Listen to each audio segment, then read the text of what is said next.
भाजपा का नेतृत्व अपने फैसलों से चौंकाता है, इसमें किसी को कोई अतिशयोक्ति नहीं होगी। छत्तीसगढ़ में फैसला हो गया और विष्णुदेव साय अब वहां के मुख्यमंत्री होंगे जो आदिवासी समुदाय से आते हैं। हालांकि यह फैसला चौंकाने वाला नहीं था क्योंकि वे प्रदेश अध्यक्ष थे और मुख्यमंत्री पद की दौड़ में शामिल थे। ऐसे में इस फैसले पर किसी को कोई ज्यादा आश्चर्य नहीं हुआ। लेकिन मध्य प्रदेश में आज विधायक दल की बैठक के बाद जिस तरह से उज्जैन दक्षिण से तीसरी बार विधायक और सरकार में उच्च शिक्षा मंत्री रहे मोहन यादव को विधायक दल का नेता चुना गया, निश्चित तौर पर यह नाम आश्चर्यजनक है और चौंकाने वाला भी है क्योंकि मोहन यादव का नाम कहीं भी रेस में नहीं माना जा रहा था। इस रेस में सबसे आगे अगर शिवराज सिंह चौहान नहीं तो फिर नरेंद्र सिंह तोमर का नाम सबसे आगे माना जा रहा था। लेकिन नरेंद्र सिंह तोमर को दिल्ली छुड़ाकर मध्य प्रदेश भेजा तो गया, लेकिन अब वे विधानसभा अध्यक्ष की जिम्मेदारी ही संभालेंगे, यानी कि बाकी जितने भी कयास लगाए जा रहे थे उनको खत्म करते हुए मोहन यादव को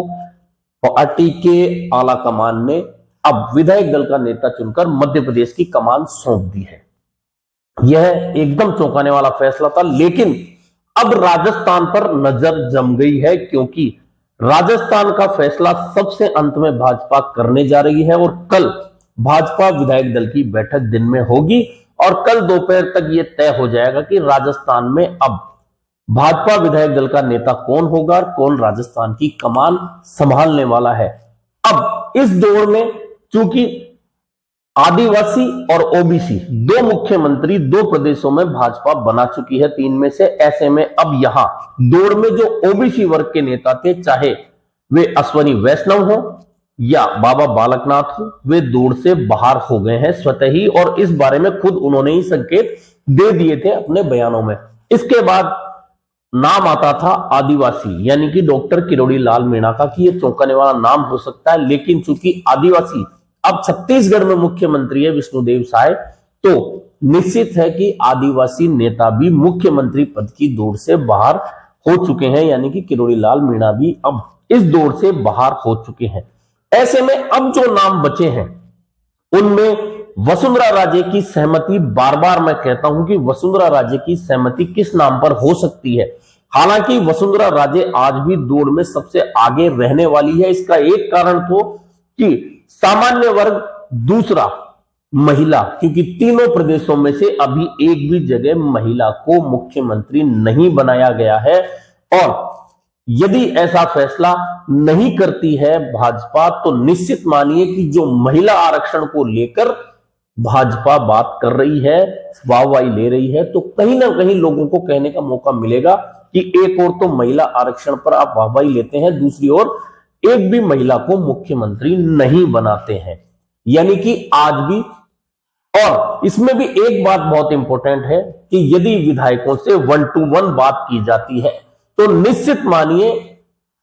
भाजपा के 115 विधायकों में से कम 1/3 विधायक सीधे सीधे वसुंधरा राजे का नाम लेने वाले हैं। इसमें किसी को कोई शक नहीं होना चाहिए। फिर भी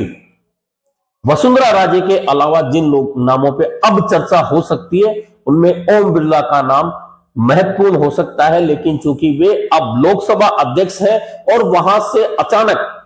चलते सत्र में लोकसभा अध्यक्ष को किसी प्रदेश में भेजना संभव नजर नहीं आता, इसलिए ओम बिरला को लेकर ज्यादा चर्चा नहीं हो रही है। अब आता है नाम केंद्रीय मंत्री गजेंद्र सिंह शेखावत का। वे राजपूत नेता हैं और भले ही वे दिल्ली की पसंद है, लेकिन एक समस्या राजस्थान में आती है कि यहां जातिगत समीकरण, अगर राजपूत समाज से किसी को मुख्यमंत्री बनाया जाता है तो राजपूत समाज एक बार फिर भाजपा के लिए एकजुट हो जाएगा, जैसा कि वह हमेशा रहता आया है। और भैरव सिंह शेखावत के बाद में अगर किसी राजपूत समाज के व्यक्ति को मौका मिलता है तो एक जनरल कास्ट के लिए मौका होता है। लेकिन क्या संभव है इस तरह से कि ऐसा किया जा सकता है? क्योंकि राजस्थान का जाट समुदाय और राजपूत समुदाय, कहने को भले ही नेता 36 कौम की बात करें, जाट राजपूत एक साथ होने की बात करें, लेकिन यदि राजपूत समाज से मौका दिया जाता है तो निश्चित मानिए लोकसभा चुनाव में जाट समाज भाजपा के साथ उस ताकत के साथ नहीं आएगा जितनी ताकत के साथ इस बार विधानसभा चुनाव में बहुत सारे क्षेत्रों में, खास तौर पर मारवाड़ में जाट समाज ने इस बार कांग्रेस के बजाय भाजपा को चुनना बेहतर समझा है। ऐसे में गजेंद्र सिंह शेखावत दिल्ली की तो पसंद हो सकते हैं, लेकिन लोकसभा चुनाव को देखते हुए समीकरण में फिट बैठते नजर नहीं आ रहे हैं। ओम माथुर सामान्य वर्ग से हैं, किसी जाति का ठप्पा नहीं है, उनकी जाति का राजस्थान में वोटर भी ज्यादा नहीं है, वे भी दिल्ली की पसंद है और 3 प्रदेशों में उन्हें प्रभारी बना के भेजा। तीनों जगह भाजपा को सफलता मिली, यानी कि संगठन के तौर पर ओम माथुर बहुत बेहतर पसंद हो सकते हैं। लेकिन क्या लोकसभा चुनाव में ओम माथुर को मुख्यमंत्री बनाने के बाद भाजपा जाती है तो उसे फायदा मिलेगा, इस पर प्रश्न चिन्ह जरूर है। ऐसे में अब जो नाम बचता है, चौंकाने वाला नाम जो हो सकता है, जिस पर चर्चा भी पहले भी हुई थी, सुनील बंसल एक ऐसा नाम हो सकता है। वे भी संगठन के नेता हैं, उत्तर प्रदेश में उन्हें भेजा गया, उसके बाद में उन्हें तेलंगाना भी भेजा गया। उत्तर प्रदेश में सफलता मिली, लेकिन तेलंगाना में भाजपा सफल नहीं हो पाई, उनका भी नाम चल रहा है। लेकिन एक इंपॉर्टेंट बात यह है कि भाजपा ने दोनों प्रदेशों में, छत्तीसगढ़ और मध्य प्रदेश में जो फैसला किया है वह विधायक दल के अंदर से किया, यानी कि विधायक जो बने हैं उनमें से ही फैसला किया है। ऐसे में सुनील बंसल के नाम पर चर्चा तो हो सकती है, लेकिन उन्हें विधायकों के बाहर से लाकर मुख्यमंत्री बनाया जाता है, इसकी संभावना कम है। इसीलिए अन्य नाम जो केंद्रीय नेताओं के लिए जा रहे हैं उनकी संभावना भी बहुत कम है। ऐसे में अब राजस्थान में चौंकाने वाला नाम हो सकता है तो फिर वह विधायकों के बीच में से ही होगा। हालांकि वसुंधरा राजे के यहां जिस तरह से लगातार विधायकों के मिलने जुलने का सिलसिला चल रहा है, उसे देखकर भाजपा का केंद्रीय नेतृत्व सतर्क जरूर होगा और इस बात की टोच जरूर लेगा कि यदि वसुंधरा राजे नहीं और कोई तो नाम आता है तो फिर क्या विधायक उतना ही सहयोग उस नेता के साथ में करेंगे जितना कि वे वसुंधरा राजे के साथ कर सकते हैं। यह एक कड़ी है जो भाजपा में उलझी हुई है। और